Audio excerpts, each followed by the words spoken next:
Je ne vais pas vous faire une vidéo en tant que thérapeute parce que je suis absolument pas formée pour faire des TCC aux gens. Par contre, j'aurais aimé apporter mon témoignage personnel sur comment j'ai vécu ma thérapie cognitive et comportementale qui a duré en tout, je crois, 2 ans. J'ai eu la chance de rencontrer une psychologue qui était spécialisée en TCC et qui, par ailleurs, était formée à l'autisme. Et donc, elle avait cette double casquette qui est tellement utile et nécessaire dans des cas comme les miens. Les TCC, c'est super utile dans tout ce qui va être troubles anxieux en particulier. C'est vraiment recommandé pour les troubles anxieux. J'ai envie de dire, c'est la thérapie qui est la mieux adaptée, même pour les troubles anxieux.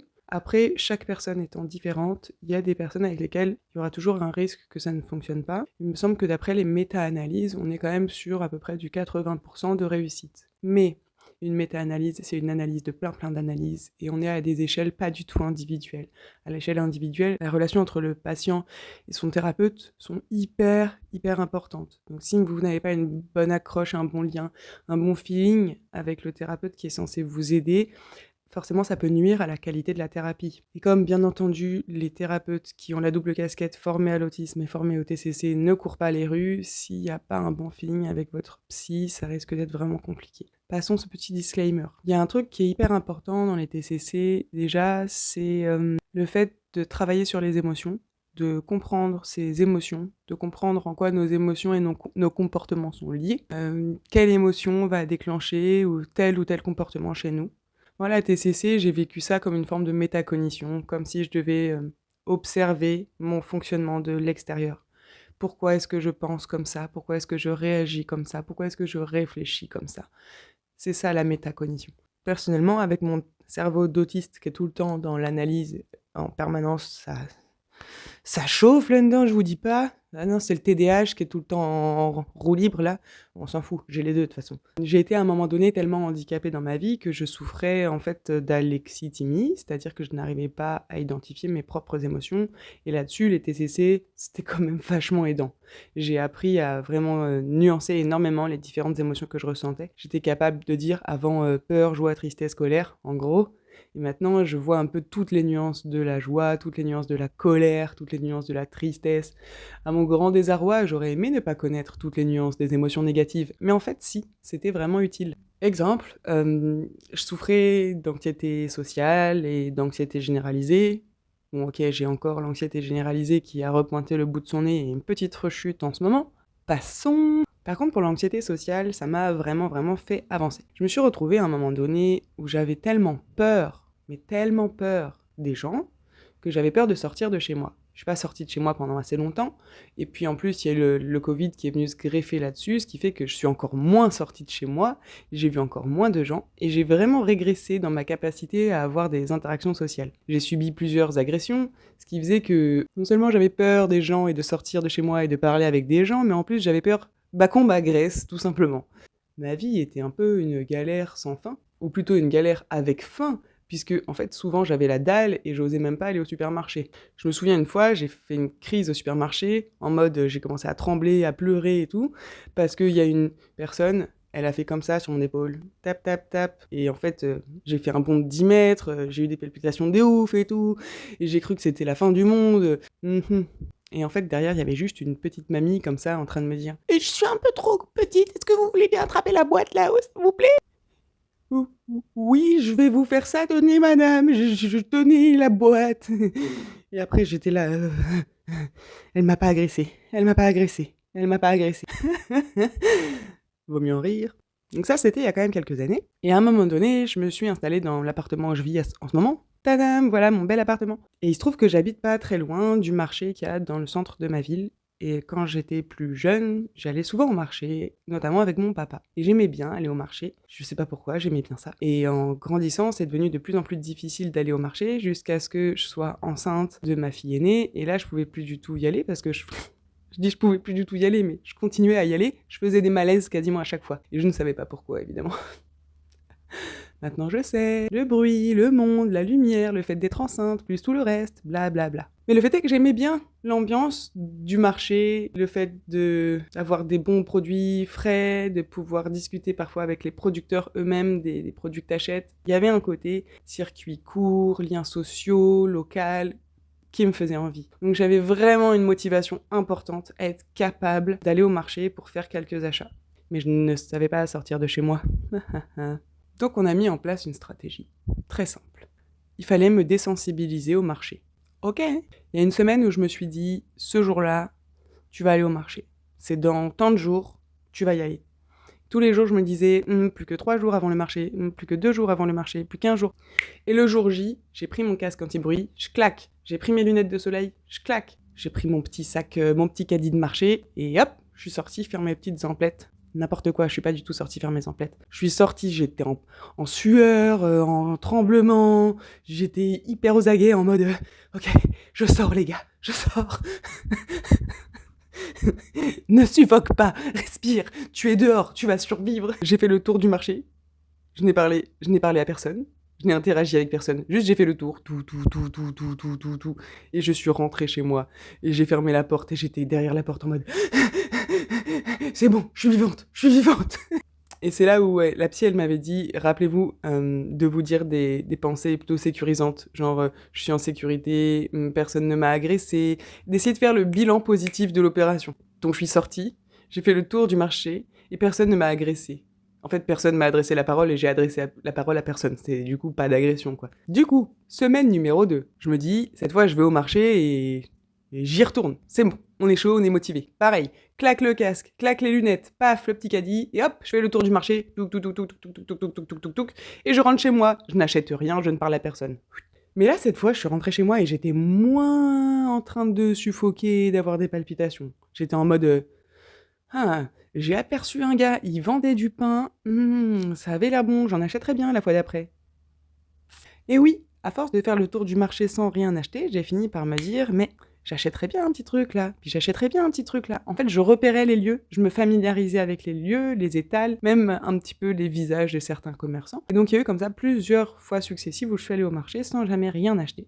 Jusqu'au jour où je me suis fermement décidée à acheter le truc que j'avais vu et sur lequel je ziotais à chaque fois que je y passais. C'est un traiteur asiatique si vous vous posez la question. Et donc il y a eu ce jour où je suis allée au marché avec ma mission qui était tu vas acheter à manger au traiteur asiatique. Et j'ai réussi. Et personne ne m'a agressé, et personne ne m'a attaqué, et personne ne m'a mangé. C'est moi qui ai mangé les nems. Au bout d'un certain nombre de fois où j'allais au marché pour acheter du coup à manger au traiteur asiatique, je continue à le faire. À chaque fois que je vais au marché, j'achète à manger au traiteur asiatique. Je me suis dit tiens, et si j'achetais des fraises à lui, on dirait que c'est lui-même qui les cultive. Et j'ai acheté des fraises à lui. Et puis une chose en entraînant une autre, je me suis retrouvée quasiment toutes les semaines devant en fait les mêmes étals des mêmes producteurs locaux, avec lesquels petit à petit j'ai discuté, échangé, sympathisé. Ça fait maintenant 4 ans que je vais au marché régulièrement. Et en fait, la plupart de mes copains que je fréquente aujourd'hui, eh ben, je les ai tous connus au marché. Donc petit à petit, j'ai été désensibilisée à cette peur panique d'être agressée par des étrangers dans la rue.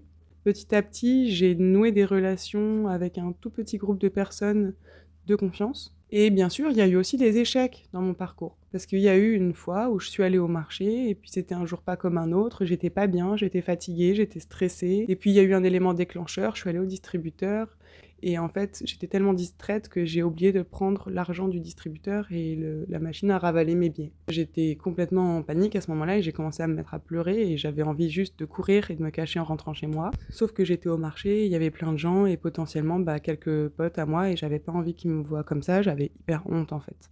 Mais il y en avait un en qui j'avais un petit peu plus confiance qu'en les autres, donc j'ai été cachée derrière mes lunettes de soleil relativement opaques et je suis allée le voir et il a vu que ça n'allait pas bien. Et il m'a proposé tout de suite de m'asseoir sur le petit tabouret qu'il avait à disposition. Et il m'a proposé à boire. Enfin voilà, il a essayé de me détendre et de m'aider à me calmer. Et en fait, ça, après, comment vous dire, on en a reparlé avec ma psy, évidemment. Et il y a eu ce côté, j'avais peur du jugement des autres. J'avais peur d'être rejetée par les autres s'ils me voyaient dans cet état. Et en fait, ce qui s'est passé, c'est que cet autre m'a accueilli comme j'étais, m'a consolée et m'a réconfortée. À aucun moment, il s'est moqué de moi. À aucun moment. Je pense que si quelqu'un s'était moqué de moi, c'est typiquement le genre de personne avec qui j'aurais pas eu envie d'être amie. Et donc maintenant, je peux le dire, les moqueries de ce genre de personnes, j'en ai rien à foutre. J'ai réussi à m'entourer de gens, petit à petit, et très progressivement, et en marchant sur des œufs, qui sont hyper bienveillants et hyper bien intentionnés. Et quand ils voient quelqu'un dans la détresse, ils vont pas lui appuyer sur la tête, ils vont lui tendre la main. La lutte contre cette anxiété sociale, le combat contre cette anxiété sociale, il y a eu plusieurs paliers, plusieurs étapes, plusieurs succès, mais aussi des échecs. Une autre étape, ça a été la première fois que je me suis retrouvée dans une conversation de groupe avec d'autres copains du coin et j'ai eu extrêmement peur de me retrouver prise dans un espèce de quiproquo. Les conversations de groupe, pour moi, ça peut beaucoup me trigger parce que j'ai l'impression que d'un seul coup, s'il y a quelque chose que je comprends pas, qu'on va me rejeter brutalement sans que je l'ai vu venir. Par exemple, si je commence à dire un truc un petit peu hors sujet, mais que je me rends pas compte et que les gens commencent à me faire plein de sous-entendus, qui veulent dire en fond, «C'est chiant, arrête, change de sujet», mais comme c'est des sous-entendus, bah, je comprends pas et du coup, je continue et puis je me fais têche en fait au bout d'un moment parce que les gens ça les saoule. Donc j'ai demandé à une personne de ce groupe que je me suis dit: «Elle, je pense que je peux lui faire confiance, j'ai un bon feeling avec elle, essaye de te fier un peu de temps en temps à ton instinct». Oui, des fois on peut. Et j'ai expliqué le problème que j'avais à cette personne, et cette personne m'a dit qu'il y avait aucun souci, que si elle voyait que je comprenais pas des implicites et que ça me mettait, dans une mauvaise posture, elle m'expliciterait les choses pour lever le malentendu. Après, toutes ces personnes dont je vous parle depuis le début de cette vidéo savent que je suis autiste. Je me suis présentée à elles en tant que telle, et en même temps, on s'est connus à une période de ma vie où mes troubles étaient beaucoup plus visibles. Enfin, je veux dire, quelqu'un qui fait le marché toutes les semaines avec un casque, des lunettes, un caddie pour acheter des trucs, mais qui n'achète rien, ça passe pas vraiment inaperçu. Après, il y a eu les fois aussi où j'ai eu très, très, très, très, très chaud, dans le sens où j'ai eu très, très, très, très peur, parce qu'il y a bien un gros lourdeau au marché qui m'a abordé plusieurs fois pour me faire de la drague implicite vraiment merdique, et c'est hyper gênant parce que le type a l'âge de mon grand-père. À chaque fois que je le croise, j'ai peur et je me dis cette fois je vais réussir à l'envoyer bouler, et à chaque fois, je n'y arrive pas. Et le pire, vous savez, c'est quoi son accroche? Ah, je suis mentaliste, je suis sûre que je peux deviner ton signe astrologique. Non, c'est pas une blague. Et en fait, c'est à cause de ce genre de lourdeau que pendant longtemps, j'osais plus sortir de chez moi. Donc monsieur, là, si jamais tu vois ma vidéo, on sait jamais, hein, j'en doute, mais admettons, juste viens plus jamais me parler. Ou alors pour t'excuser à la limite, quoi. Voilà. Parce que ce gars, je l'ai croisé plusieurs fois, et il y a un moment où je me suis dit, en fait, je vais arrêter de sortir de chez moi, sinon je vais le croiser encore. Mais non, ce n'est pas la solution, ok? Il vaut mieux préparer un dialogue dans sa tête et savoir quoi lui répondre la prochaine fois. Et on dit pas, mon signe astrologique, c'est dans ton cul, tu vois? C'est un peu trop grossier.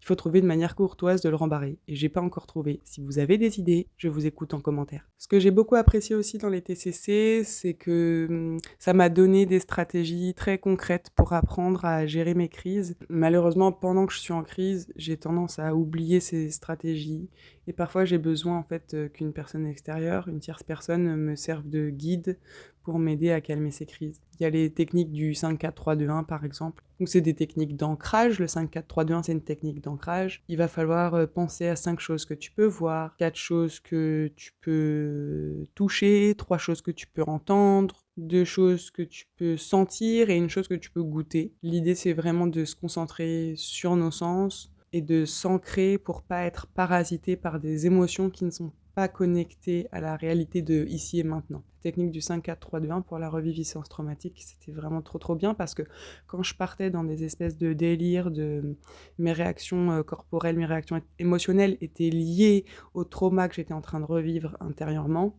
Le fait de s'ancrer dans le moment présent, ici et maintenant, ça m'aidait en fait à me détacher de ces pensées ultra violentes. Dans les techniques d'ancrage, dans les techniques de gestion des crises d'angoisse, il y a aussi tout ce qui va être, j'ai oublié comment ça s'appelle, cohérence cardiaque. On inspire sur 4 temps, on retient son temps 2 temps, on expire sur 4 temps, on retient son souffle 2 temps, on inspire sur 4 temps, on retient 2 temps, on expire sur 4 temps, on retient 2 temps, etc., etc. Donc globalement, les TCC, moi, c'est vraiment quelque chose que je recommande parce que ça m'a été ultra bénéfique. Après, là, en ce moment, comme je suis un petit peu en rechute pour plein de problèmes qui sont indépendants de ma volonté, qui sont dus à un contexte conjoncturel, je pense que ça me ferait du bien d'y revenir. J'espère que cette vidéo vous aura été utile. N'hésitez pas à la partager si vous pensez qu'elle peut être utile à d'autres. Moi, c'est Savannah, je fais à peu près une vidéo par jour pour parler autisme, santé mentale, neurodiversité, parfois même un petit peu politique. Donc si ça t'intéresse, n'hésite pas à t'abonner.